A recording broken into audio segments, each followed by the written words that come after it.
ঢাকায় লক্ষ্য করা যাচ্ছে সেনা তৎপরতা। বাংলাদেশের সেনাবাহিনীর নবম ডিভিশনের সেনারা ঢাকার দিকে যাচ্ছে, এমনটাই সূত্র মারফত জানা যাচ্ছে। প্রবল চাপের মুখে ইউনূস প্রশাসন, দেশ ছাড়বেন কি ইউনূস? এখন এই প্রশ্নই সামনে আসছে। প্রবল চাপের মুখে ইউনূস প্রশাসন, দেশ ছাড়ছেন কি, দেশ ছাড়বেন কি ইউনূস? এমনটাই প্রশ্নই মুহূর্তে সামনে আসছে। ঢাকায় লক্ষ্য করা যাচ্ছে সেনা তৎপরতা। বাংলাদেশের সেনাবাহিনীর নবম ডিভিশনের সেনারা ঢাকার দিকে যাচ্ছে। প্রবল চাপের মুখে ইউনূস প্রশাসন, দেশ ছাড়বেন কি ইউনূস? তা নিয়ে ইতিমধ্যেই প্রশ্ন সামনে আসছে। আপনাদের জানিয়ে রাখবো, গত কয়েকদিন ধরে বাংলাদেশের বিভিন্ন জায়গা থেকে যে আমরা দেখেছি যে মোহাম্মদ ইউনূস সরকার তিনি ক্ষমতা আসার পর থেকে, অন্তর্বর্তীকালীন সরকার হিসেবে প্রতিষ্ঠিত হওয়ার পর থেকে বিভিন্ন ধরনের সংখ্যালঘুদের উপর নিপীড়ন, অত্যাচার সামনে আসছে। এ নিয়ে আরো বিস্তারিত জানবো। আমাদের পলিটিক্যাল এডিটর আশিস চট্টোপাধ্যায় রয়েছেন সরাসরি নিউজ রুম থেকে। আশিস দা, যেভাবে সেনা তৎপরতা বাড়ছে বাংলাদেশের বিভিন্ন জায়গায় এবং মূলত ঢাকার দিকে নবম ডিভিশনের সেনারা এগিয়ে যাচ্ছে, প্রবল চাপের মুখে পড়তে চলেছেন ইউনূস প্রশাসন। দেশ ছাড়তে কি চলেছেন ইউনূস প্রশাসন? এখনো পর্যন্ত কি খবর পাচ্ছি আমরা বিষয়ে? বাংলাদেশে গত 48 ঘন্টায় পরিস্থিতি কিন্তু খুব দ্রুত হারে এগোচ্ছে। তার কারণ এইমাত্র আমরা একটু আগে খবর পেয়েছি যে সাজানো ছাত্র নেতারা সেনা ব্যারাকের কাছে গিয়ে সেনা বাহিনীর বিরুদ্ধে নানান উস্কানিমূলক কথা বলেছে, তারা যে সেরকম কথা বলবেন এটা মোহাম্মদ ইউনূস আগে থেকেই জানতেন। অর্থাৎ আমার কথাটার ধরন হচ্ছে এই যে তাদেরকে না আটকে মোহাম্মদ ইউনূস বরং অ্যালাউ করেছেন, তাদেরকে ওই কাজটা করতে দিয়েছেন মোহাম্মদ ইউনূস। এবং ছাত্র নেতারা সরাসরি বাংলাদেশি জনগণের কাছে আহ্বান জানিয়েছে সেনাদেরকে হটিয়ে দেওয়া, বা সেনারা যদি এগিয়ে এসে কিছু করতে চায় তাহলে সেটাকে আটকে দেওয়ার আহ্বান জানিয়েছেন। আবার অন্যদিকে সেখানেও নানা রকম সভা হচ্ছে এবং কোনো সভাতে সেনা শাসন ছাড়া বাংলাদেশের এখন গতি নেই, এই রকম নারা লাগিয়ে স্লোগান দিয়ে বক্তৃতা করা হচ্ছে। এর মধ্যে আমরা দেখতে পেয়েছি যে ওখানে একটি বেশ পরিচিত মসজিদ, বড় মসজিদ, তার পাশে মৌলবাদীরা সমাবেশ করেছে। যদিও মুখে তারা প্যালেস্টাইন এবং ভারতের সংখ্যালঘুদের ওপরে, ভারতের সংখ্যালঘু মানে তারা বলতে চাইছেন ভারতে মুসলিমদের ওপরে অত্যাচার হচ্ছে, এই অত্যাচারের বিরুদ্ধে তারা ওই জমায়েত করেছেন, কিন্তু জমায়েতের ধরনটা ছিল সেনা বিরোধী। এই পরিস্থিতিতে আমরা দেখতে পাচ্ছি ঢাকা শহরে কিন্তু আর্মি মার্চ করছে।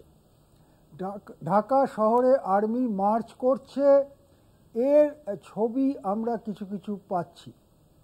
আমরা এই খবর India.com এই খবর করেছে, আমরা সেখানে দেখেছি যে 9th ডিভিশন বাংলাদেশের অত্যন্ত গুরুত্বপূর্ণ পদাতিক বাহিনীর অংশ।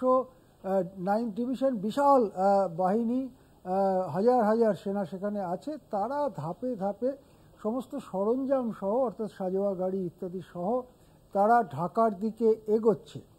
এখন এই পরিস্থিতিতে আমরা এটাও শুনতে পাচ্ছি সূত্র মারফত যে আর্মি চিফ বা আর্মির শীর্ষ কর্তৃত্ব যাদের হাতে রয়েছে তারা মোহাম্মদ ইউনূসকে কিছু বলেছেন, কিছু বার্তা দিয়েছেন।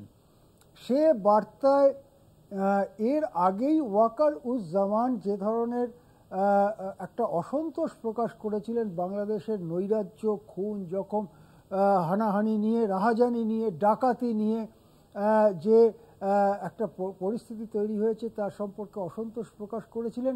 তার থেকে আলাদা কি হবে ইউনূসকে কোনো বার্তা যদি দেওয়া হয়? মনে হয় না। মনে হয় যে ইউনূসকে বলা হয়েছে যে আপনারা কি এই জিনিস কন্ট্রোল করতে পারবেন নাকি পারবেন না। এই পরিস্থিতিতে একটা খুব আইনি এবং রাজনৈতিক প্রশ্ন উঠে গেছে। সেটা কি, শেখ হাসিনা কি এখনো বাংলাদেশের সাংবিধানিকভাবে প্রধানমন্ত্রী রয়েছেন? কেননা শেখ হাসিনা ভারতে চলে আসার পরে এরকম কথা বলা হয়েছিল যে শেখ হাসিনা পদত্যাগ করেছেন এবং ভারতে চলে এসেছেন, কিন্তু পরবর্তীকালে দুজন, এক ভারতের বাংলাদেশের মাফ করবেন বাংলাদেশের রাষ্ট্রপতি এটা বলেছেন যে শেখ হাসিনার কোনো পদত্যাগপত্রই তার কাছে নেই, তিনি এরকম কোনো পদত্যাগপত্রের অস্তিত্ব সম্পর্কে কোনো কিছুই জানেন না। দুই, শেখ হাসিনা বলেছেন তাকে ৪৫ মিনিট সময় দেওয়া হয়েছিল এবং সেই সময়ের মধ্যে তিনি কোনো পদত্যাগপত্র লিখে উঠতে পারেননি। তাহলে কি দাঁড়ালো? তাহলে দাঁড়ালো বাংলাদেশের সাংবিধানিকভাবে স্বীকৃত প্রধানমন্ত্রী কি এখনো শেখ হাসিনা আছেন? যেহেতু এই ইউনূস প্রশাসনের কোনো সাংবিধানিক বৈধতাই নেই, সংবিধানে এরকম কোনো ব্যবস্থা নেই বাংলাদেশের সংবিধানে, অথচ শেখ হাসিনা অন্য দেশে চলে এসেছেন, সে তো অন্য দেশে যেতেই পারে, যে কোনো পরিস্থিতিতে যেতে পারেন, সফরেও যেতে পারেন, কিন্তু পদত্যাগ না করলে তিনি কি প্রধানমন্ত্রী আছেন? তিনি যদি প্রধানমন্ত্রী থাকেন তাহলে তার কথার কি প্রভাব পড়তে পারে বাংলাদেশ সেনাবাহিনীর উপর?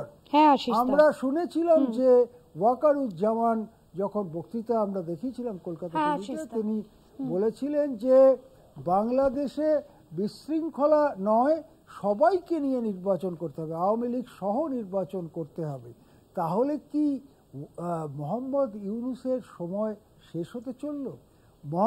মোহাম্মদ ইউনূস কি শেষ পর্যন্ত বাংলাদেশ ছাড়বেন? এই প্রশ্ন কিন্তু আজকে এই মাঝরাতে ২২-২৩ তারিখের মধ্যখানে মাঝরাতে দাঁড়িয়ে এই কথা আমাদের বলতে হচ্ছে যে মোহাম্মদ ইউনূসের ভবিষ্যৎ কিন্তু ভীষণভাবে অনিশ্চিত হয়ে পড়েছে।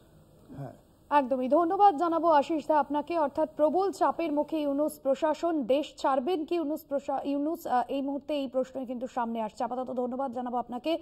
সরাসরি ছিলেন আমাদের পলিটিক্যাল এডিটর আশিস চট্টোপাধ্যায়।